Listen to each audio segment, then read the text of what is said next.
छत्तीसगढ़ के मशहूर कवि, कथाकार और उपन्यासकार विनोद कुमार शुक्ल का 88 साल की उम्र में मंगलवार शाम को निधन हो गया। मारवाड़ी शमशान घाट में उनका अंतिम संस्कार किया गया। उनके पार्थिव शरीर को सीएम साय ने भी कांधा दिया। शैलेंद्र नगर स्थित निवास से उनकी अंतिम यात्रा निकली, जिसमें मशहूर कवि कुमार विश्वास भी उन्हें श्रद्धांजलि देने पहुंचे। गार्ड ऑफ ऑनर के साथ उन्हें अंतिम विदाई दी गई। इसके बाद रायपुर कलेक्टर और एसपी ने शुक्ल के बेटे शाश्वत गोपाल को तिरंगा सौंपा। बता दें कि शुक्ल को 1 महीने पहले ही भारत के सर्वोच्च साहित्यिक सम्मान ज्ञानपीठ पुरस्कार से नवाजा गया था। वे पिछले कुछ महीनों से बीमार चल रहे थे और उनका इलाज एम्स रायपुर में चल रहा था। प्रधानमंत्री नरेंद्र मोदी ने भी विनोद कुमार शुक्ल के निधन पर दुख जताया और कहा कि ज्ञानपीठ पुरस्कार से सम्मानित प्रख्यात लेखक विनोद कुमार शुक्ल जी का निधन अत्यंत दुखद है। हिंदी साहित्य में उनके अमूल्य योगदान को हमेशा याद रखा जाएगा।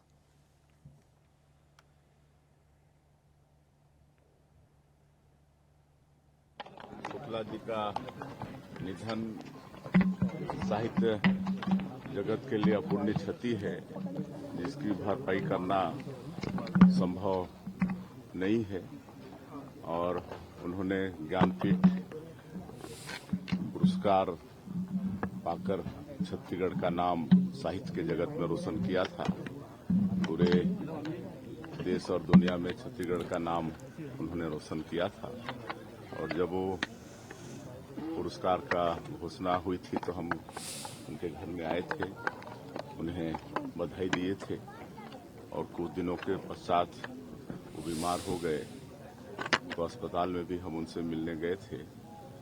और आने वाला साल जो साहित्य उत्सव का आयोजन होने वाला है छत्तीसगढ़ में, उसके विषय में हम उनको बताए थे। और आप जल्दी स्वस्थ हुई, आपको उसमें रहना है, तो मुस्कुराए थे।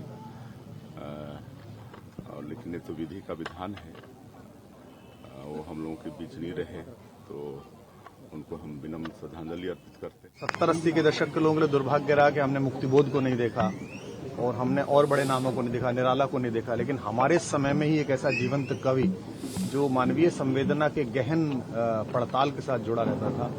पूरे विश्व में घूमते समय किसी भी भाषा के व्यक्ति से मौन संवाद हो जाने पर हर बार उनकी कविताएं याद आती थी।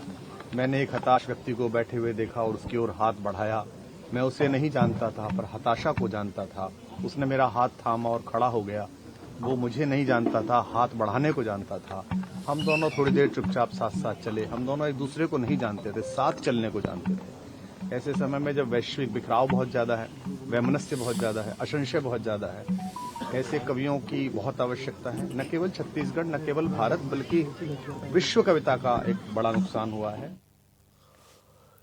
हिंदी साहित्य के लिए एक अपूर्णीय क्षति है। विनोद कुमार शुक्ल जो कि छत्तीसगढ़ के जाने माने साहित्यकार, प्रख्यात उपन्यासकार जो है लेखक थे, और वो आज अंतिम सांस लेकर विदा हो चुके हैं। और पूरे अपूर्णीय क्षति यहाँ पर तमाम छत्तीसगढ़ के दिग्गज लोग आज उनके निवास पर पहुँचे हैं। जिस तरह से ये तमाम जो है छत्तीसगढ़ के अलग अलग पुरोधा से मैं बातचीत करने की कोशिश करूँगा।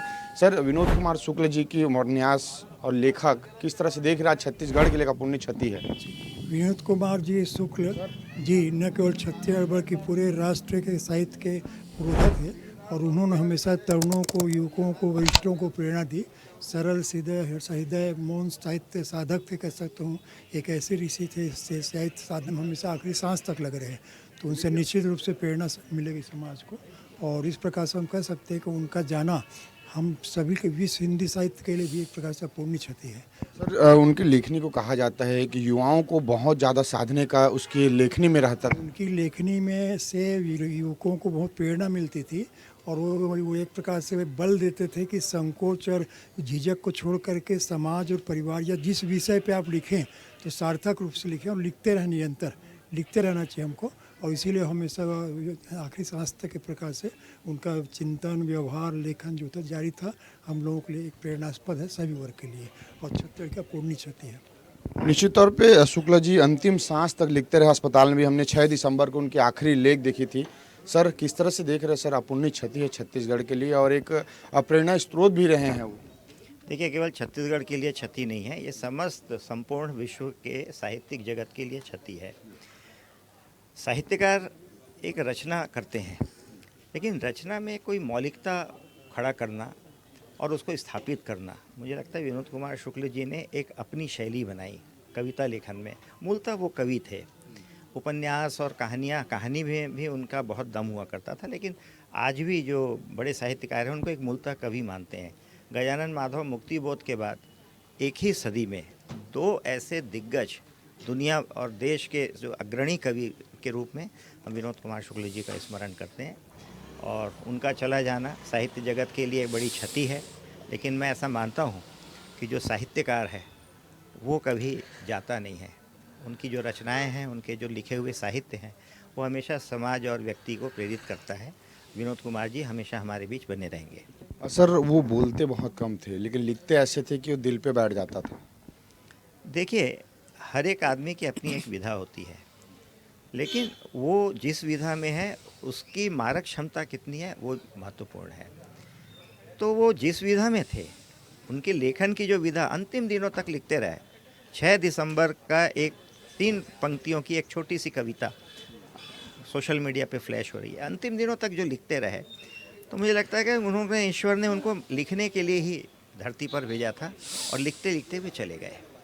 तो निश्चित तौर पे आज जो है छत्तीसगढ़ ही नहीं बल्कि पूरे देश के लिए एक अपूर्णीय क्षति है।